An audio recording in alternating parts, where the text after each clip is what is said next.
Welcome to Hellish Footy Podcast, episode 12. I'm your host, George. Let's get started. Greg, how are you, mate?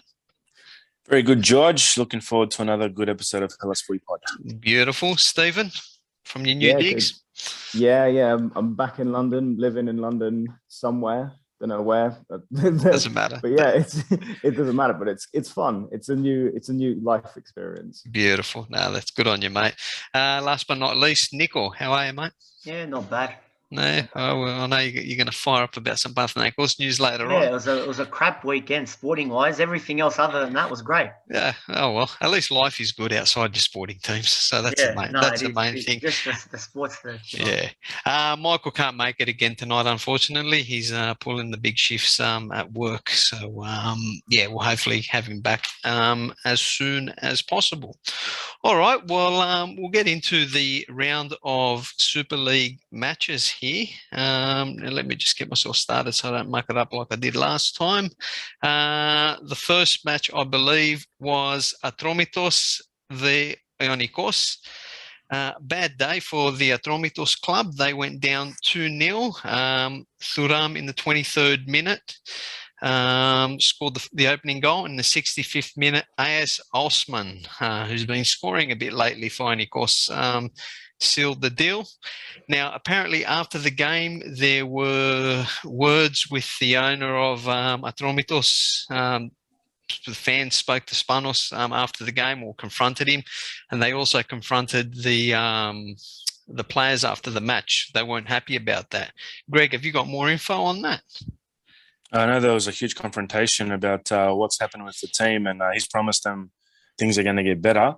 But it's looking pretty dire at the moment. They Giannikis, it was a pretty even game, but they just all season what they've been doing, they just don't have that killer instinct up front. They're not really creating that. They're not challenging the other position goalkeepers. They're not really getting their shots on goal, and they're not in that final third. They just can't get that final pass right. Whereas Giannikis, on the other hand, got that completely right. And as you said, Osman, what a player. He's been scoring some cracker goals and playing good football. Yeah, he's been killing it for them there. And it's interesting when you look at these two sides because they were the two of the busiest sides in the transfer window. And I think before the season started, we all had, of course, pretty much going down because they signed. Yeah, I think I was the only one that didn't. Yeah. Well, actually, no, mate, I had Giannikis up there. Did you? Oh, you must. I can't remember. 90s soft spot. 90s soft spot. And 2020's Volos soft spot, Jesus. But no, it's a tale of two clubs because the general consensus then was Giannikis are going to struggle because they've essentially replaced their whole side. But Atromitos were supposed to. Everyone thought they'd go good because they actually bought some quality players. But then when you look at it, you see guys like Victor Planaridis and Koulouris, and you're thinking, well, they haven't done anything for the last few years. So why did we assume that they were going to kill it? Steve? Well, what's fascinating to me is that if you look at the table now, Giannikis are in 7th and the Atromitos are bottom. And that's kind of where most people would have put the opposite team. Yeah. You would have put Atromitos maybe just pushing the outside of the top 6 of Giannikis, like near the bottom. And it's amazing that, like you said, like the two kind of sort of paths these two teams have taken so far this season. And and another thing, when you look at it,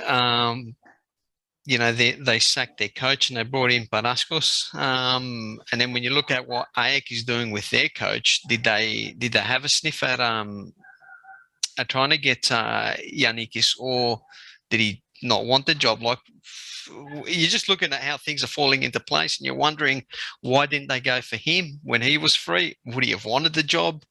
I mean, Greg's probably happy that he didn't, because their club has him. But it's just interesting. But I don't think they'll get relegated, but I think they're in big trouble. They could end up being like an Offie type side where they just underperform all season and scrape up. Yeah. But I guess time will tell with them. Yeah, That's looking likely. Yeah. That's looking. Yeah, the top 6 is definitely gone for him, but I'm still with you. I don't think they'll go down.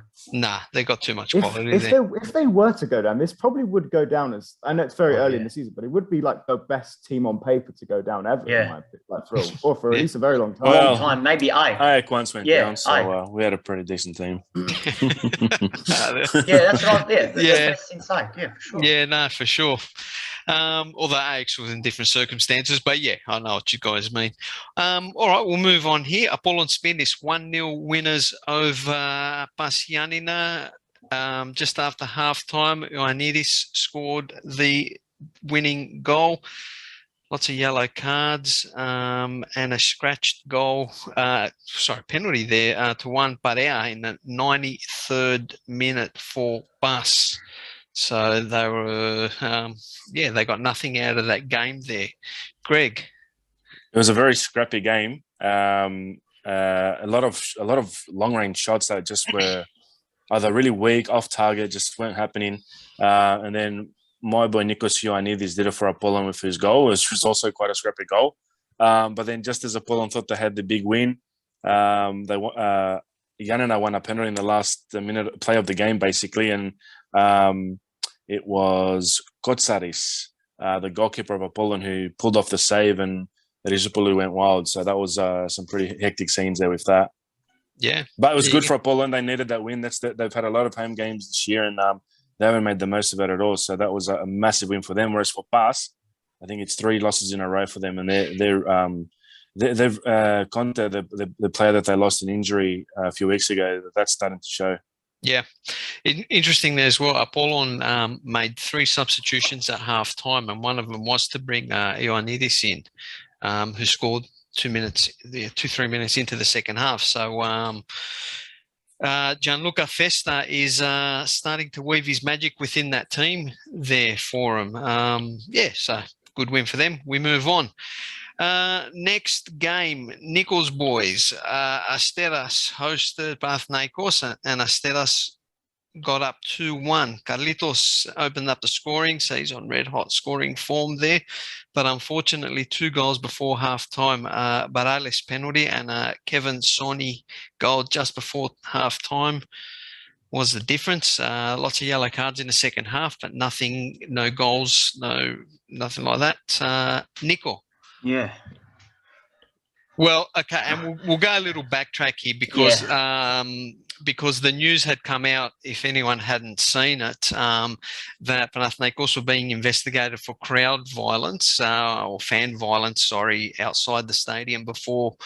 It was the last game, against Giannikis. Yeah, and the penalty that was hanging over their head was a 2-match game. 2 to 4 initially. 2 to 4 games, okay, behind closed doors. Now, Nico, apparently the club had been informed that more than likely they were going to cop 2 matches, which I think you believe, as we speak now, it has been confirmed. Yeah, it's going to be Offie and Bulk behind closed doors.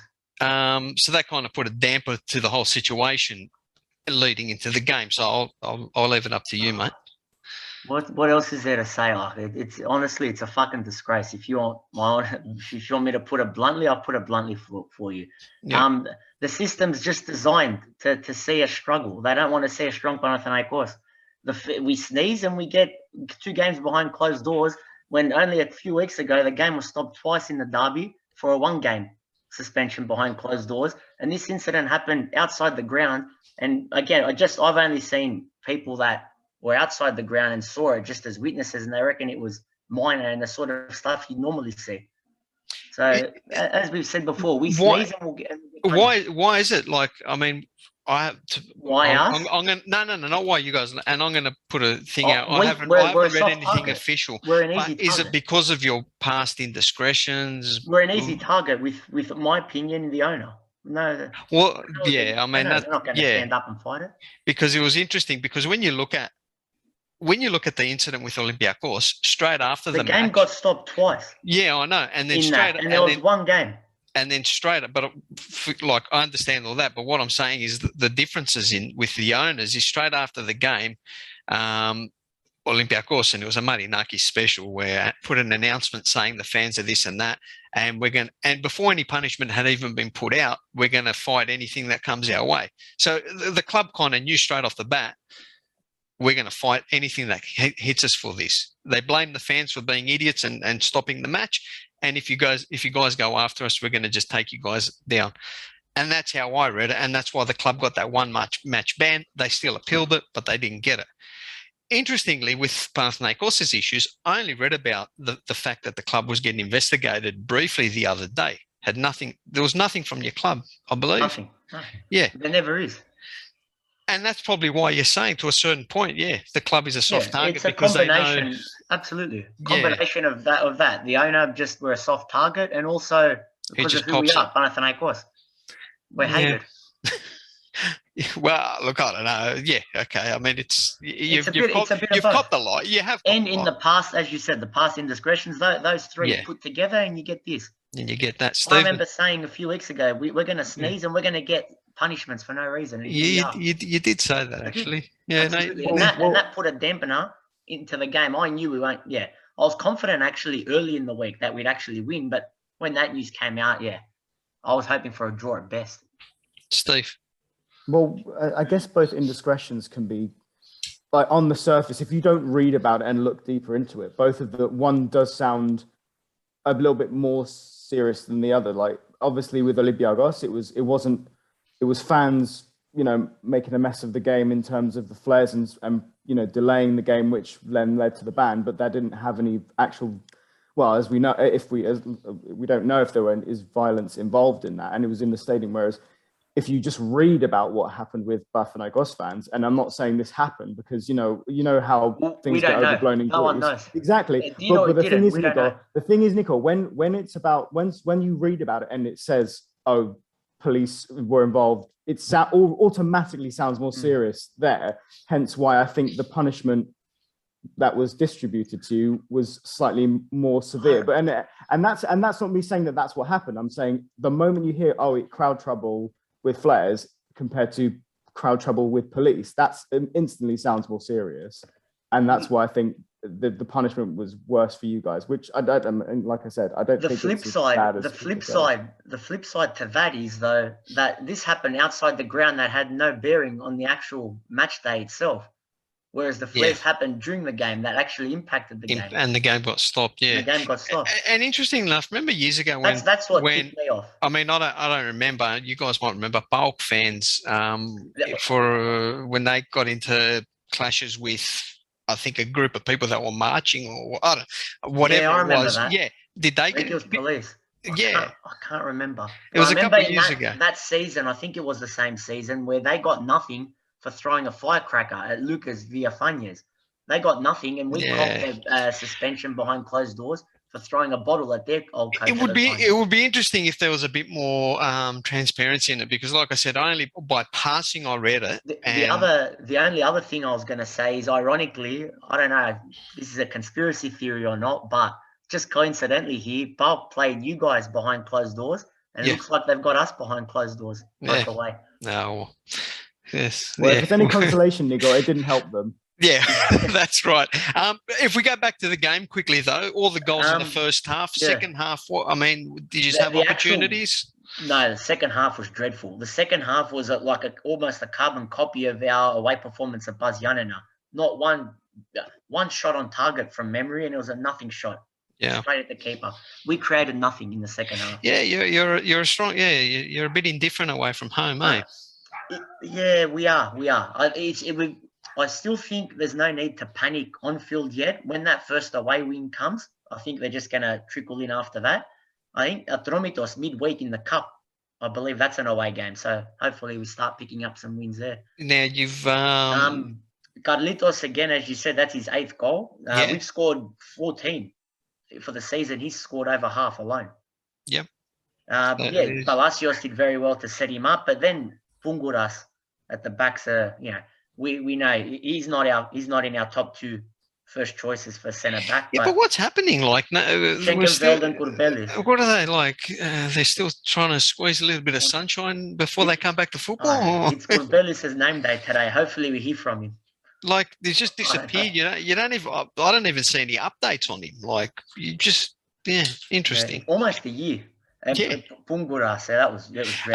I don't think it was a penalty. I don't know if you saw it, but he didn't even touch him. Greg. So the penalty wasn't even a penalty for me, but he should have cleared it. He should never have put himself in that position. Yeah, like, Greg, did you want to add to that? Or? Look, on further investigation, looks like he didn't touch him, but look, I'm not surprised it was given at the same time. It could be argued he got him somehow. The angles are not great. It looks like he didn't touch him, but if you make a mistake like that and then go for a kick like that, that's the risk you take. That's what we have VAR for, though, to pick that up. But anyway, look, it should never have gotten to that stage. He should have dealt with it. And even the second goal, that's Sonny that scored it. He actually had a good game for us, Yeah. But we bungled us again. The Udis didn't reclaim his spot. No, I remember telling you that. Yeah, no, yeah, I know. You guys were saying that. It was just interesting that Brignoli's gonna offer some genuine competition for a goalkeeper that's part of the ethnic youth squad. So I mean, it's good for you guys to have competition, I guess, in the positions like that. So we wait to see when your full squad comes out to see, because you're picking up the results. That'd be, apart from this one, without your full squad. So it'll be interesting to see when everyone's on the field. It can't drag on. We're going to have to pick up one sooner or later. Then I think we'll be sweet. Yep. I remember just before we let this one go, a few years ago when This was coach, our first away win came with like a month left in the season. We don't want to go into something like that. No, well, because that's your season. You're not going to play European football if you can't pick up away wins. That's right. Moving on there, Addis on fire. 5-1 winners over Panetolikos, who have hit the skids after a good start to the season. Camara in the 18th minute, Bertoglio in the 34th minute, Sundgren in the 37th minute, Bruno Gama in the 43rd minute. Penalty there.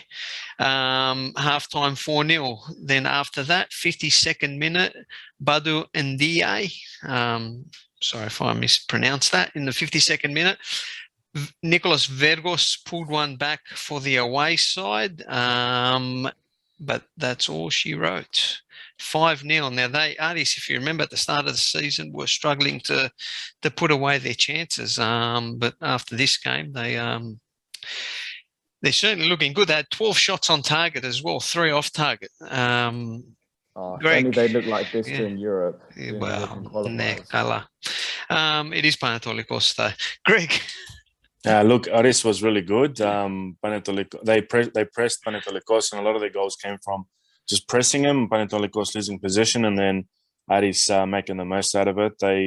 Bertoglio was very good. I have to mention Deaya, the guy that scored I think the 5th or 4th goal. He's a Senegalese midfielder. He had an incredible game. Very, very good player. The Aussie James Jego, he actually gave away the penalty that Vergo scored. But Aris, they were on fire. They were all over Panetolikos at times and really pressured him into mistakes. And Panetolikos did not have any answers at all. So look, keep an eye out for Aris. Bertoglio especially, and they were amazing. They're really, really good. And the Spaniard Julian as well, and Sundrogen as well. They all had a great game. So if they play like this consistently, they'll be a team that's going to cause a lot of issues for many teams. And I think, and they're still going through the processes of trying to get their misplaced points or their deduction. So if they get that, they're back on. They'll be on 14 points there. So or even if they just get it from 6 down to 3. Or something like that. Well, that's right. So if they had all their points now, they'd be sitting on their own in 3rd spot. So that felt like the type of game they needed just to click in a gear. Yeah. But as you said, it's Panetolikos, and that's a team everyone tipped for relegation. And I think that at the moment, if I had to say someone, I'd stick with them. Yeah, well, I had them, I think, sitting second last. So and Michael was saying, the big marquee signing, Rudy Gested wants out apparently. Yeah, so he's probably had an offer from. I'm not shocked by that at all. I was shocked that he even came there, but there you go. So, I mean, clubs like Panathinaikos, and we Maybe talk about. Maybe you thought he was signing for Panathinaikos. Yeah. The wrong club. I mean, you remember Robinho thought he was signing for Manchester United when he signed for Man City, and he went to Manchester thinking he was going to sign for. So he's probably he's going to Greece. I mean, we're not comparing. Well, no, actually, no, fuck it. Panathinaikos is a massive club, so if you know your football, you know who they are. So. I doubt he did. I doubt, well, Rudy Gestede probably didn't know who we were signing for. He just thought, club in Greece, I'll be near the beach somewhere, I'll probably play for Europe, and I'll be too good for this league. And I'm just saying, George, Man City have reached as many Champions League finals as Panathinaikos. So well, there you go. Yeah. Same size club. Yeah. Moving on, Greg. Volos hosted your boys AEK, and AEK got the biscuits there with a 3-1 win. Ansarifat got the goals kicking off in the 42nd minute. Steven Zuba, just before half-time in injury time, got us up 2-0. Jean-Pierre Reiner pulled one back for Volos, but late in the match, Haji Safi got your third goal for the winner. How did you see that one, Greg? Look, it was started off quite even, and probably Volos started a little bit better than us. They actually got a penalty in the 40th minute. Yes, sorry, I should have said that. Yeah, what a miss. Adrian Ragatin, the Moroccan midfielder. Yeah. Oh my God. He slipped when he took it. So that was lucky for us. And then 5 minutes later, or really 9 minutes later, we I don't know if you can hear these planes that are coming over, but sorry for the interference. That's okay. You're right. And Sadifat scored a nice goal with a great combination with Zuba. So that was good to make it 1-0. And then, 2 minutes after the penalty, we scored that goal. And then right at the end of half time, we had a nice breakaway goal that Arambat set up Zuba for. So that was good. And that's something that's going to bite Volos, I think, a few times. They play really high up, and their wing backs, they really attack on each side, but they don't track back. And we worked that to perfection. A lot of our goals and a lot of chances we came from the counter attack, because you constantly had their two fullbacks against two or three of our players. So that was good. Haji Safi, who came on as a late sub, got the 3-1 at the end there. We're just waiting on confirmation, because Louis Garcia injured himself quite badly at the Levi Garcia injured himself quite badly at the end of that game. So he should be okay. He went for a huge jump and then landed almost head first. So it looks like he's going to be okay, but we're just waiting on that confirmation. So there's no news yet from there. Now, interestingly, since your new coach has come in, one of the big changes that I've noticed is Mitoglu is now starting, and one of your big summer signings, I guess, Tzavellas, is sitting on the pine. How do you see that, Greg? Look, it's an interesting move. It's probably something that's more for the future. I don't really mind it. Mitoglu nearly made a big mistake in the first half and almost gifted Volos a goal, but besides that, he's been quite good. So I don't mind that. I don't even, Mitoglu's probably he's been besides that, that little mistakes and stuff like that, but he's been quite stable. Whereas as I found Vranjes and Tzavellas, we weren't quite stable with them. So there's been a slight improvement there. They're two unstable players, aren't they? They are. And look, it's still a huge issue for us. Like every game we've won, even the Tromitos game, this game, at the start of the game, both teams were able to get behind us a fair few times. And Stankovic, our goalkeeper, actually made an incredible save at Nilor to deny Volos going up 1-0. They missed a penalty, nearly gone 1. So Volos had their chances to actually open the scoring there a couple of times. But, an unlucky slip and a great goalkeeping save let us stay at Nilor and us get the first goal. It's something that's still one of our weaknesses, but we've got Aris coming up, and then we've got Olympiacos not too long after that. So we've got some big tests coming up for that defense. Yeah, no, it'll be interesting. I think that was the game of the round for Lausanne. That was a really good game for a new team. It was a great game, yeah. Yeah.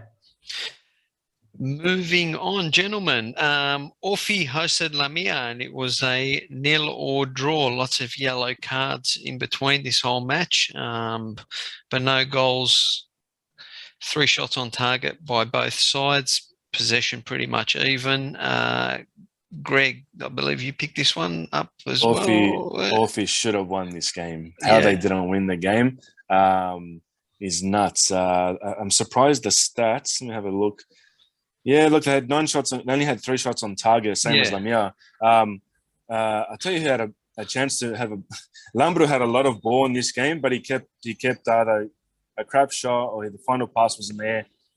So they had him take a lot of possession, and he couldn't put the final pass or shot together. But constantly, Orphy had a lot of opportunities, and their shots were. It was like the Apollon and the Pacianana game. Their shots were all really poor and didn't test out the Lamia goalkeeper enough. Yep, Stephen. I've just seen that's Orphy's 5th draw of the season. They've got more draws than any other team. Yeah, and their opponents are just going to be that type of team that gets enough points to stay up every year. They're like almost like a Burnley. Yeah, they're and it's interesting because look, they've got a good side that you think, but you'd certainly think they'd be beating the likes of Lamia. But like Greg was saying, they're final third. They're just making the wrong moves, the wrong pass when they should shoot, or they're shooting when they should pass, or just incorrect stuff's happening around there for them. So it's not happening for them, but they're not losing. So. Even though the fans are a bit agitated, they're not losing, and they're sitting pretty mid-table there. Final match of the round: Olympiacos hosted PAOK, and behind closed doors as well for the fan indiscretion from the previous derby. Olympiacos 2-1 winners there. Camara got the scoring in the 22nd minute. Masuras in the 31st minute. Lots of crossbar, lots of movement there, but 2 goals at half time. And that's all she wrote for them afterwards. Now, PAOK in the 81st minute, Thomas Merck pulled one back, but the game never looked, in my opinion, that Olympiacos were going to lose that. Now, there was that call just at the end of the match where the referee went and looked at it, went into whatever you want to call it, VAR, whatever, and it was deemed play on. Stephen, how did you see this one? It was a much-needed win after a very disappointing midweek European game, which we'll go on to later. Agibu Camara is such a talented young player, and he's really coming into his stride now at number 10. And the goal, I know it's like there was a slight deflection, but the fact that he's creating these chances, he assisted Masuras as well, who's also on fire. Yeah, he's a prospect, man. He's really, really good. And El Arabi was unlucky to hit the crossbar. It was I think it was Lala who crossed the ball into him. So unlucky to hit the crossbar. If it was a crossbar challenge, it'd been amazing. And then the ball came back to him, and it just went literally. over. Yeah. And the Gary Rodriguez as well made his full debut. Yeah, he looks really good. Came off at halftime, unfortunately injured, but it's not serious from what I've gathered. And then, people have highlighted as well, Ronnie Lopez not part of the squad, Karbovnik not part of the squad. So that's an interesting one as well. And Onyekuru came on, didn't do too much in terms of attack. And second half, we didn't look quite as good, but we still maintained the game. And as you said, you can look at this statistically as well. Despite the fact we let PAOK have a lot of the possession, we clearly didn't let them have a lot of clear-cut chances because they only had 1 shot on target, and that was the goal. And unfortunately, Olympiacos still need to kind of get out of the habit of falling asleep at those crucial moments. And that was the thing. Merck was by himself in the box. And he just kind of our left back Rabchek, just I don't know, he was just, the ball came in and he just misjudged it, and it happens too often for us against. A little bit too often. When we concede goals, it's generally like Kabauchik was terrible in that situation. You go back to that young guy. It makes no sense to me why the club bought him. He's not our player. We bought him from Brighton, so we didn't get him from it makes no sense. So to be honest, whatever. I'm not surprised that he's not in the team. Ronnie Lopez, interesting one, but historically the club always has a couple of players that they buy that are just disinterested types. You know what, George?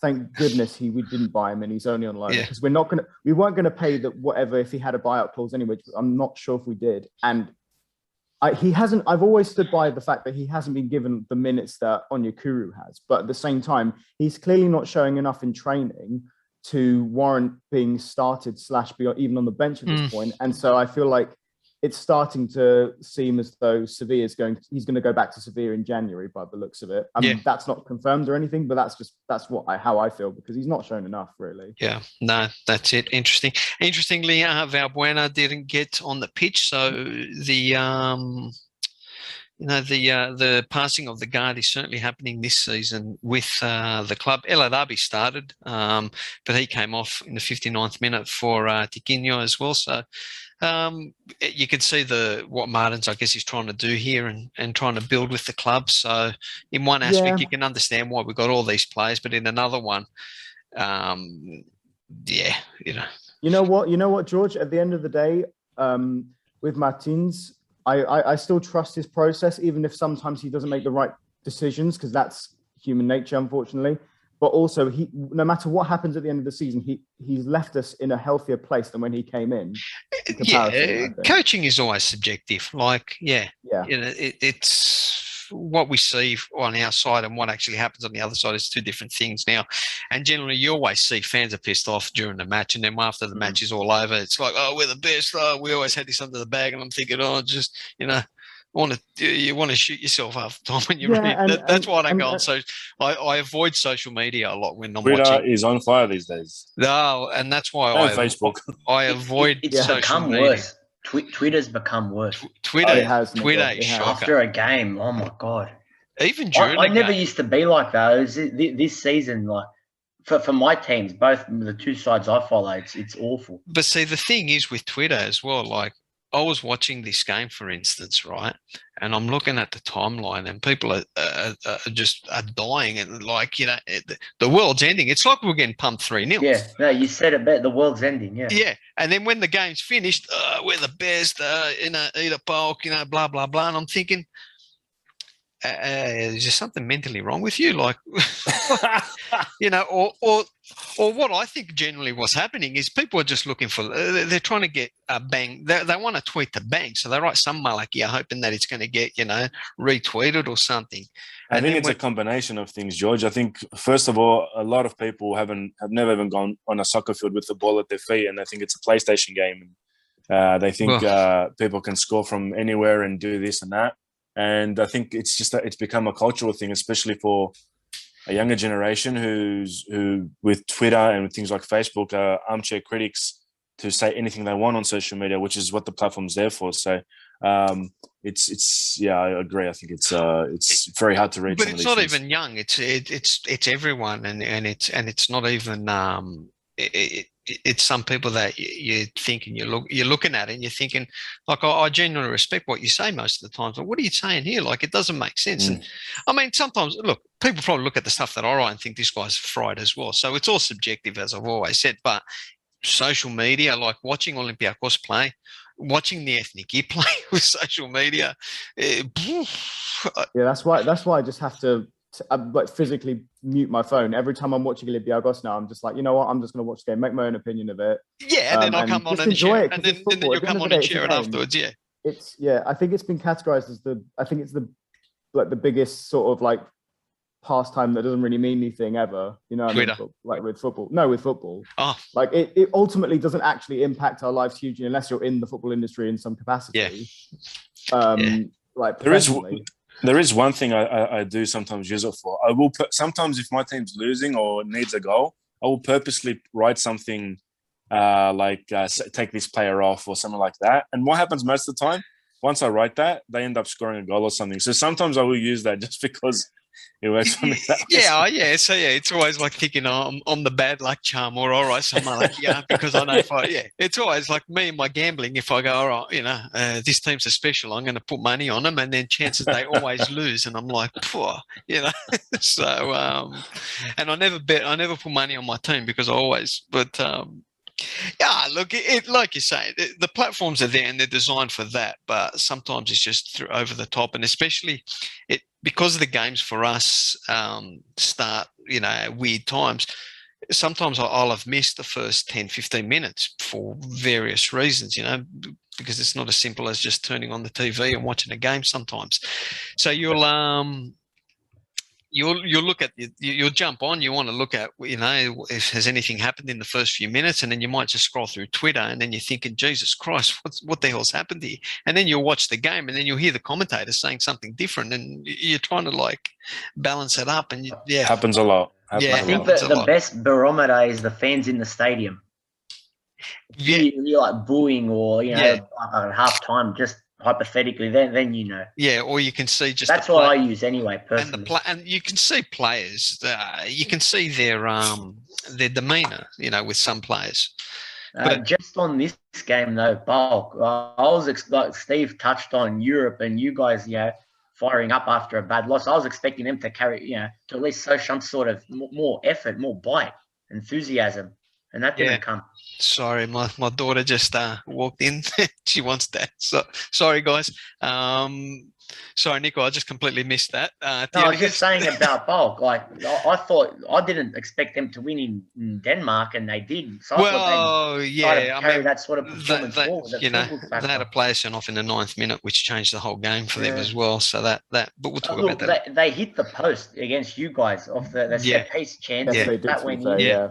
But that was second best for most of them. No, they were. The coach did come out and say that they lost that because they went into that match without the belief. So to mirror up what Nick's saying, that coach actually said that, It looked like it. Even the giveaway as City, I don't mind him as a player. It was just a cheap giveaway. No, look, that was he got caught out. Giveaway. Yeah. And did you see, as soon as we scored, he just buried his head in the ground. Yeah. But I'm thinking, what are you trying to achieve by doing what you're doing on that side of the pitch, knowing that the guy that took the ball off you, by the time you even know what's going on, the kid's on fire, he's gone. So and the reaction was just too late. They left it way too late. Well, good for Olympiacos as a fan there. So they got the win there after a terrible loss in Europe. All right, match the table after the match week. Olympiacos on 17 points. Ajax sitting second on 16 points, PAOK on 13, Volos 13, Panathinaikos 10 points, Pasianina round up the top 6 on 9 points.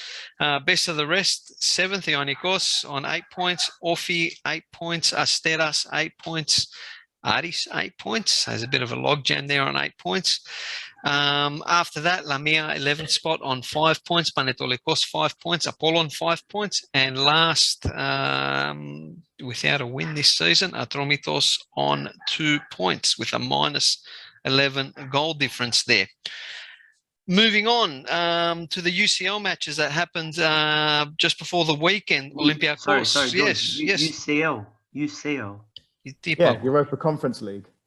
Oh, no, because you guys are Europa League. I thought. Yeah, what did I say? UCL. Sorry. Yeah, Don't mind us, Nico. Don't mind us. I love Nico. Always going to. That's a second. I think I've done that before, and you guys have chipped me on it as well. UEL. We're not in the Champions League because we weren't good enough this year, unfortunately. UEL, Europa League, Olympiacos went down 3-1. Stephen, it wasn't a pretty game. It really, really wasn't. And the biggest problem I had early on was the setup. Because sure, 4-3-3, you can contain teams with that formation, but after how well we contained Fenerbahce in match day 2 with the 5-4-1 that then would rotate into a 4-2-3-1, I don't quite understand why Martins didn't go with that. Maybe he thought Frankfurt would assume they'd do that. I don't know, but I think he kind of overthought this process going into this match, and we didn't look great. And then they got a penalty midway through the first half. And then we somehow got a penalty immediately afterwards, which I was a bit shocked by. And I was pleased because El Arabis put it away. But then just before halftime, honestly, the way in which we conceded that second goal, that killed the game. If we'd gone in at halftime, it would have been, maybe we still would have lost, but at least we would have gone in with a bit more of a plan and a bit something to build on. But 2-1 down at halftime, after the way in which we defended in our box, which, happened again against PAOK on Sunday, it came back to bite us. And then, you know, they got the third through a comedy of errors in defence. And the substitutions came on way too late to impact the game, if I'm honest. And we deserved to lose. We were by far the second best team. But at the same time, judging how Frankfurt have been this season in the Bundesliga. Well, that's what I was going to say. I feel like we made them look a bit better than they actually are. Because then we certainly look did. What happened on the weekend. They lost 2-0 to Bochum, I think. Yeah. And Bochum were below them on the table. Now they flipped them. Bochum with Staphylides in their team. Did he start? I don't know, but he's in the team. Lambropoulos started, but he's been playing. Yeah, no, Staphylides came on for his standard 9-minute cameo. If you look at the Greeks abroad, he always plays 9 minutes. The good old great man. Frankfurt are sitting. They're a shocking team. They're sitting 15th in the Bundesliga, -5 goal difference on 8 points. So did we have an eye on the away, the PAOK match? Did the coach try to hedge his bets? And maybe, who knows? I mean, at the end of the day, this doesn't hinder our European campaign a massive amount yet. It might come back to bite us later on if results don't go our way. But the fact that we still have 2 wins in out of our first 3 games is good. And Frankfurt away, regardless of the quality of the team, is always going to be tough. And some of their individuals do have quality, like Gostic, who completely ran the game by himself, more or less. You know, he was such a thorn in our side for most of the 90. Interesting. We dropped down a second spot there. Frankfurt flipped us there, so they're on 7 points. We're on 6 points. Fenerbahce on 2 and Antwerp on 1. So they had a draw in the other match, which was a blessing for us, I guess. Well, interestingly as well, George, all 3 of those teams in our group did not win this weekend because Fenerbahce lost at home and Antwerp drew with Club Brugge at home as well. Yep. So it's very interesting to see. We're a gifting side. We're very gifting. We're very giving. We'll move on from that one. Now PAOK at least got our coefficient going upwards there. They had a nice 2-1 win away from home to Copenhagen. Now Copenhagen did have their goalkeeper sent off, Kamil Grabara, in the 9th minute, but you know. That's football. Panathinaikos were able to capitalise there. They scored 2 goals just before half-time. PAOK. I'm on fire. Poor. One day Panathinaikos, next season Panathinaikos will be in Europe. He's hoping, even I hope for your mob to be in Europe. PAOK, yes, got the 2 goals just before half-time there to be sitting pretty. But as they always do, they just can't finish a game off, and they conceded in the 80th minute there, which had a bit of an edgy finish to the game for them, but they got the points. Greg, did you pick this one up, mate? I've only seen highlights, but even before, I know a lot of people keep talking about the red card to Grabara. But even before that, PAOK was definitely the better team and had a couple of chances to open the scoring. Copenhagen came back pretty hard in the second half and had a few chances then, got that their goal earlier on. But full credit to PAOK for getting this win and pushing Greece up to 16th place in the standings. We're definitely on the upwards trajectory in the coefficient standings. So it would have been nice if we could have seen AEK and Aris who are playing good football, playing good football now in the Conference League. But look, and that makes up for their drop points to Slovan Bratislava. Yeah, at home. Yeah. Now they're top of their group, I believe. Slovan, yeah. No, PAOK. I'm pretty sure top now. Yeah, PAOK is sitting. Yeah, PAOK on 7 points. Copenhagen are on 6. Slovan 4, and Lincoln are on none. No. If they can draw against Copenhagen in Greece and win the other 2, they'll be home and home. Yeah, no, go for the double. Get them in Go Tumba. for the double. That's right. They should be going for the murder, going for the kill there. So, look, it's good. Greek football, it's on the up. It's good to see at least the leagues around us as well are faltering, which is also helping our cause. And long may that continue. So, Except for the Cypriot League, we want them to keep going up. They're above us, so if they can look, I mean, a country with 1 million people in the top 15 is quite an achievement. I'll give them that. Yeah, no, good on you, man. No, it's all good there. So yeah, look, that's all the Brazilians and the Serbs and the Croats. Yeah, they went on holiday. Went on holiday, never left. The Spanish, the Cypriot leagues love the Spaniard. That's it, boys. Greeks abroad. Giakoumakis. Moving on. Scored, and the fans are in raptures. People love it. But he's genuinely becoming a fan favorite there. He's a hero in the land of the Max. Yeah, he's following in the footsteps of Samaras over there. Yeah. Well, they're different players, but early days. Yeah. They love him, as you said. Greg, was that Ayak in you that says early days because he never did anything for you? Look, Samaras was incredible there. If you can match that, that would be incredible and full credit to him. But he started one game, got a goal there. It's Scottish League. I'm sure he can keep up this performance. That's right. The plan. It was a typical Ange type goal as well for him. He's going to get a lot in that sort of system. He is, yeah. So if you can put him away, I think he'll thrive. Yeah. Yeah. So I'm really happy for him. He needed it's just a shame. He's had. Yeah, just a shame that we're in October, late October, and he got his. We waited this long for his first goal. Yeah, I mean, there was all that whole transfer mark. Yes, it's just interesting how the whole thing panned out. Like, it never made sense to me why it took that long for his move, and then even when he signed, then it was the injuries. He wasn't in the side. Was it a lack of match fitness before the injuries? It was and that we took an option away from our ethnic year side for the months of September and October. And that was the thing that really annoyed me because we needed him. So it all just kind of came crashing down a little bit for others around us. But look, it's a good thing for him to get his career back on track. And what about? Oh, go. Yeah, no, I'm just happy for him that he's starting and he's scoring now. Yeah. So what were you going to say, Nico? No, below Scotland in England, the Norwich hammering against Chelsea. Yes, and Giannikis getting subbed off at half time. Yeah. But interestingly enough, we go back to social media because we all love it. Even the Norwich fans were now turning on him, saying, "How the hell can you blame him for what happened?"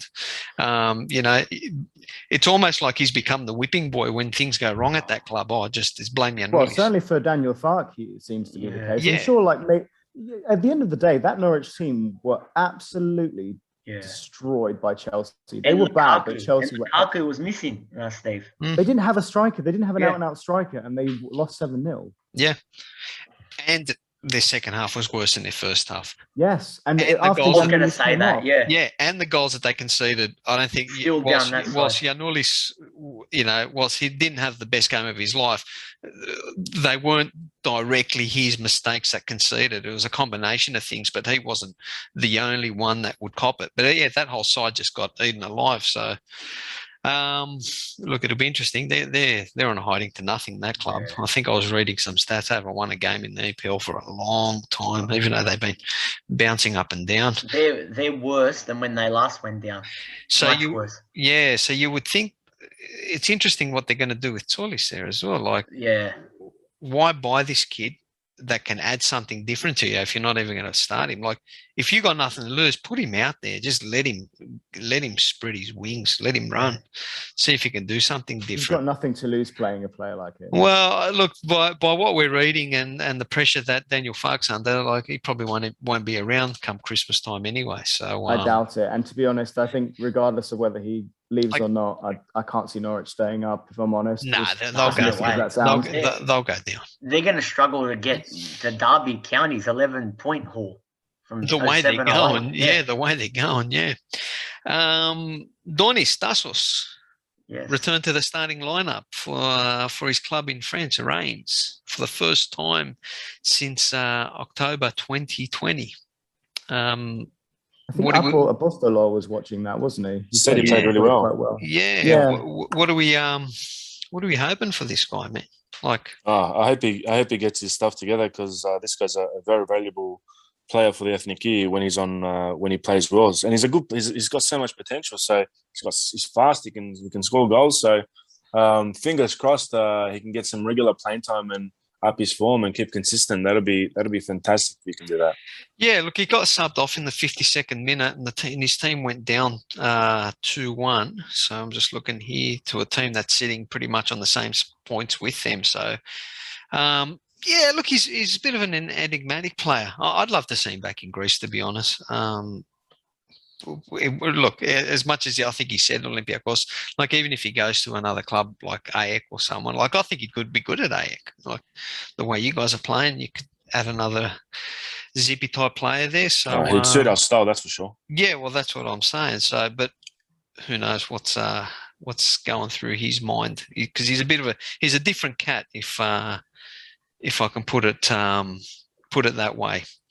What else we going here? So Funtas still putting goals away as well. Are we ever going to see this guy get an actual start for the Ethniki? No. I mean, I know we have to change formations to play him, but when we look at the players that are suspended for the next match, do we work something around that? Like, I'd rather get Giakoumakis in there. Well, that's the thing, because if you start Giakoumakis, then you really can't start Funtas. I'd have Giakoumakis and Douvikas. Yeah. It's just interesting. He's one of these players that, I mean, he's having his career's on the upwards trajectory after, essentially being out of nowhere, but he just can't. He's one of those players there. You have to set up the team, I think, around him, like. And it seems like that's what his club are doing right now, and that's why he's reaping the benefits. It'd be interesting to see if he ever makes a move if he ever breaks it into the top 5 leagues and makes a big move to maybe France or Italy potentially. You never know. Yeah, no, it'll be interesting there. So, yeah, look, he needs to move. Yeah, like it would be good if he can break into a bigger league to see if he gets some different game time there. All right, Greek Cup. We'll just look at the games coming up. Levadiakos host Asteras, Karditsa host Kalithea, Larissa host Pasianina, Lefkimi host Aios Nikolaos, Iliopoli, Lamia, Xanthi Ionikos, Panserekos, Volos, Atromitos, Panathinaikos, Panachaiki, Panetolikos, Acheron, Kanalakiou. Yeah, there you go. Host Ofi, Trikala, Nikivolu, and Kifisia host Apollon Smirnis. So that's coming up in the next few days there. So those round will update you guys all on the Greek Cup as well as the season goes on. The round of football. Let me just get to my updated list here coming up for us. Pauk are hosting Apollon. Panetolikos are hosting Olympiacos. Big match here. Panathinaikos hosting Ofi. Now, Neoplias back where, well, I mean, he's a legend in both clubs, but that'll be an interesting game for you guys. This will be our toughest home game to date, I think. Tougher than Volos even. Now, you guys playing with no fans this game? Yeah. So this is a match with no fans, okay. No, even, I think, regardless, even if there were fans, I'd still rate this as our hardest to date. Yeah. Yeah, well, Ofi's definitely picked up form. Yeah. They have picked up, yeah. And I'm guessing Neoplias will have his boys pumped for this match. Lamia host Atromitos, so no better chance or opportunity for Atromitos to kick off their season with a win. The other big match of the season, the round, AEK are hosting Aris. Greg?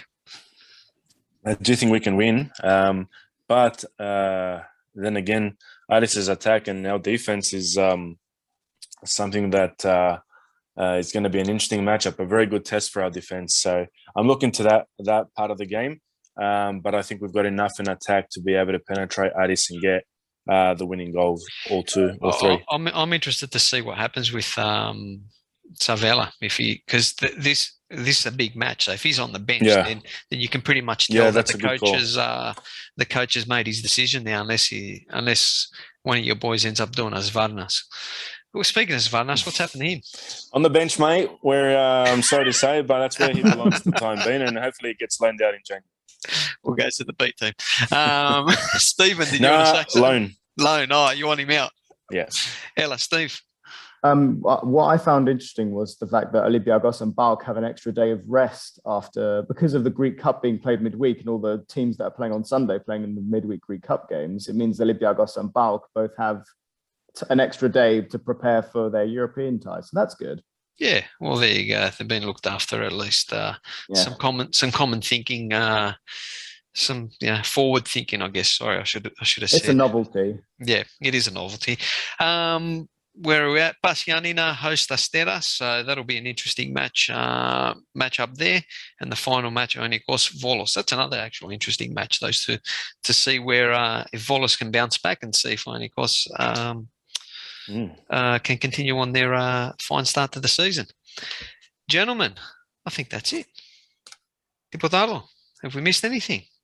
No, I was just going to add one more thing. I'm curious to see PAOK's depth because they're going to have a cup match and then play off a few days later. So that's a good test for them. Actually, you just reminded me as well, the news with Panathinaikos, according to reports, they are debt-free now. So, and dare I say, I was seeing people praising Alafouzos, Nico. I thought that was the case like a year or so ago that we were debt-free, but it turns out that we weren't. It was just a really low debt. It was a really low debt. So, you're going to praise the owner? No. No. No way. I know. It was a loaded question. I knew the answer. Yes, no praise for me. Is Andoni praising the owner? I think he did. I don't think he did he? No, he did. He did. Of course he did. He did, yeah. But see, Andoni's a different cat. Like, he's a good boy, so, What am I? No. Yeah, Andoni's a different boy. He's a Galopedi. I thought he was anti him. No, he's anti him. But I think he's got you debt free. It's not an easy thing to do. I think making transfers, keeping people happy, and doing all that. It doesn't just happen. This is a big accomplishment. One trophy under him, Panathinaikos. One trophy. Well, yeah. Well, you're in debt, right? You don't have money to spend that much. But I remember saying back in 2015 after Kabbalah, we ain't going to win another trophy with him there. He did, but and still waiting. The debt, like, in fairness to him, and I mean, I've said this before, the debt wasn't entirely his fault. But then you question his motives. Why? Does he want to sell us? Who's he going to sell us to if that's the case?